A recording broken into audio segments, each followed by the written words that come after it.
अंबाजोगाई येथील गित्ता गावातील शुभांगी शिंदे या विवाहितेने सासरच्या छळास कंटाळून आत्महत्या केली आणि यानंतर हुंडाबळीचं संपूर्ण प्रकरण समोर आलं।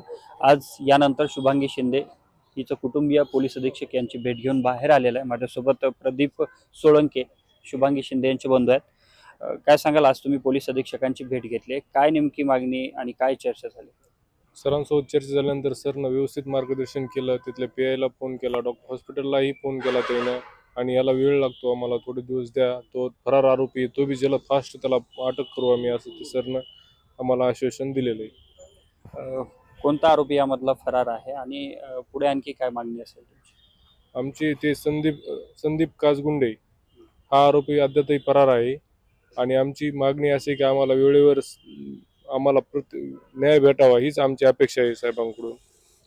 दुसरं, तुम्ही एक कलम वाढीसाठीचं सुद्धा ॲप्लिकेशन मध्ये नमूद केलंय, निवेदन दिलंय, ते काय नेमकी मागणी? तो निवेदन सरनं दिले। सर म्हणले त्या पीएमचे रिपोर्ट आलेले नाहीत, आणखी हॉस्पिटलचे रिपोर्ट पीएमचे रिपोर्ट आल्यानंतर ते ऑटोमॅटिक कलम ऍड होणार आहे, त्यांनी सांगितलं सरांनी आम्हाला।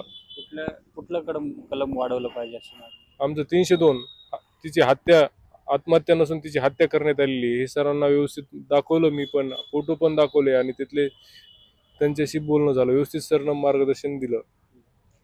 आता त्यांनी काय सांगितलंय? आरोपीचा तपास सुरू आहे, याबाबत काही सांगितलंय का? नेमकं काय तुमच्यासोबत चर्चा केली पुढे?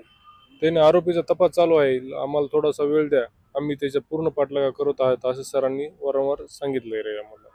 पुढे किती दिवसामध्ये अटक करतो असं काही त्यांनी सांगितलंय का? किंवा तुमचं काय मागणं असेल की किती दिवसात हा आरोपी अटक झाला पाहिजे? आमची मागणी आहे की 1 ते 2 दिवसात तो अटक झालेला पाहिजे, पण सरांनी तसं टाइम दिलेला नाही, किंवा आज बी होऊ शकतो किंवा उद्या बी होऊ शकतो असं त्यांनी देखील नाही सांगितलेलं। त्याला वेळ लागतो, सापडला की आमचं पथक चालू आहे असं सांगितलं साहेबांनी। जर लवकर आरोपी अटक नाही झाला तर मग पुढचं काय भूमिका असेल तुमची? नंतर आमची उपोषणाला बसण्याची आमची तयारी आहे। आमचे पूर्ण कुटुंब इथं एसपी ऑफिसला येणार आहे, जर ते आरोपी फरार नाही झाला, सापडला नाही तर पूर्ण आमचं कुटुंबीय इथं साहेबांच्या ऑफिसला येऊन उपोषणाला बसणार आहे। जो आरोपी फरार आहे तो राजकीय पक्षाशी संबंधित असल्याचं सुद्धा बोललं जात आहे, काय नेमके? साहेबांशी बोललो मी, ते म्हणले मला माहित आहे तो एका पक्षाचा पदाधिकारी आहे, पण ते साहेबांनी असं सांगितलं मला की कुठलाही कुणीही राहू दे, कुठल्याही पक्षाचा, हाच पक्षाचा नाही, कोणताही मोठा काही बी राहू दे, आम्ही त्यांना प्रोसेसनं अटक करण्याच्या मार्गावर आहेत असं साहेबांनी आम्हाला सांगितलं। आता तुम्ही समाधानी आहात का एसपी साहेबांच्या भेटीने? साहेबांच्या भेटीनंतर सध्या आम्ही तर त्यांच्या बोलण्यातून त्यांच्या मार्गदर्शनातून आम्ही तर सध्या समाधानी आहेत।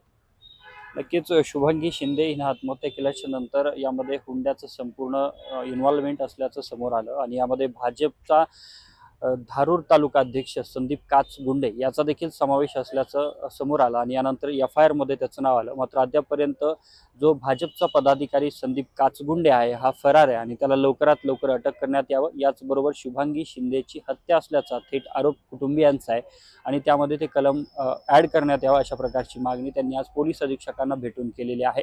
कॅमेरामन विनोदसह मी अशोक काळकुटे, TV9 मराठी, बीड।